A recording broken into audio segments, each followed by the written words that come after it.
नमस्कार. ज्ञानेश्वर माऊलींनी भगवद्गीतेचा मराठी भावार्थ म्हणजेच ज्ञानेश्वरी यामध्ये ज्ञानी माणसाची अनेक वैशिष्ट्ये उलगडून दाखवलेली आहेत. ही सर्व लक्षणे एकत्रित केल्यास ज्ञानाने प्रकाशित झालेल्या पुरुषाचे एक सुंदर दर्शन घडते. पुढे ज्ञानेश्वरीतील अशी 15 लक्षणे आपणास सांगता येतात. त्यातलं पहिलं आहे स्थितप्रज्ञता म्हणजेच मनाची स्थिरता. ज्ञानी व्यक्ती सुखदुःखात समत्व राखते. त्याचे मन बाह्य गोष्टींनी विचलित होत नाही.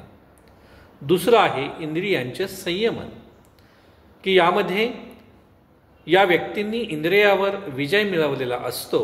विषयांच्या आकर्षणात ती व्यक्ती अडकत नाही. तिसरं आहे निष्काम कर्मभाव. कर्म करत असतानाही तो व्यक्ती फळाची अपेक्षा करत नाही. त्याचे कर्म हे ईश्वरार्पण झालेले असते. चौथा आहे अहंकार शून्यता. मीपणा आणि माझेपणा अशा व्यक्तीचा नाहीसा झालेला असतो. पुढचा आहे पाचवा ममत्वाचा अभाव. ज्ञानी माणूस कोणत्याही वस्तू, व्यक्ती किंवा संबंधाशी आसक्त राहत नाही. सहावा आहे समत्व बुद्धी. तो सर्व जीवांना समभावाने पाहतो. मित्र, शत्रू, प्रिय, अप्रिय हे भेद त्याच्याकडे नसतात. शांती आणि आनंदाचा स्रोत अंतर्मुख असतो. हा सातवं लक्षण आहे. बाह्य गोष्टींपेक्षा तो अंतर्मनात समाधानी असतो.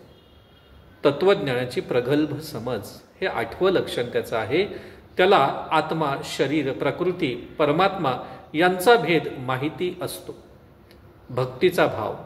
ज्ञानी माणूस असूनही नम्र भक्त असतो. तो अखंड भगवंताच्या स्मरणात राहतो. हे त्याचं 9वं लक्षण आहे. तर 10वं लक्षण निरंकार सेवा. तो कोणतीही सेवा करताना मी करतो असा भाव ठेवत नाही.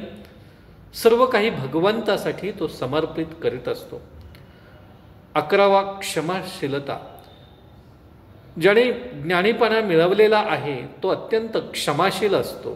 त्याच्या ठिकाणी द्वेषभावना अजिबात नसते. 12वं लक्षण आहे मौन आणि अंतर्मुखता. तो आवश्यक नसताना बोलत नाही किंवा अनावश्यक कोणत्याही गोष्टी तो बोलत नाही.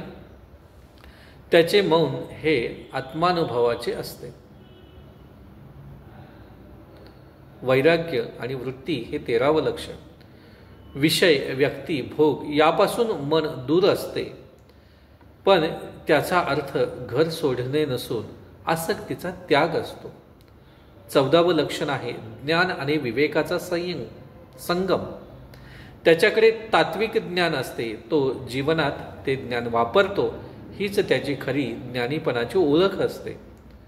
तर 15वं लक्षण जे आहे ते सर्वत्र आत्मतत्व पाहणारा दृष्टिकोन त्याच्याकडे असतो. त्याला सर्व ठिकाणी एकाच ब्रह्मतत्वाचे दर्शन होते. सर्व भूतमात्रात मीच आहे ही अनुभूती त्याला असते.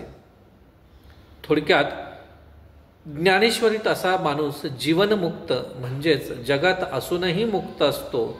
ज्ञान हे केवळ माहिती नसून त्याच्या जीवनाचे सार असते.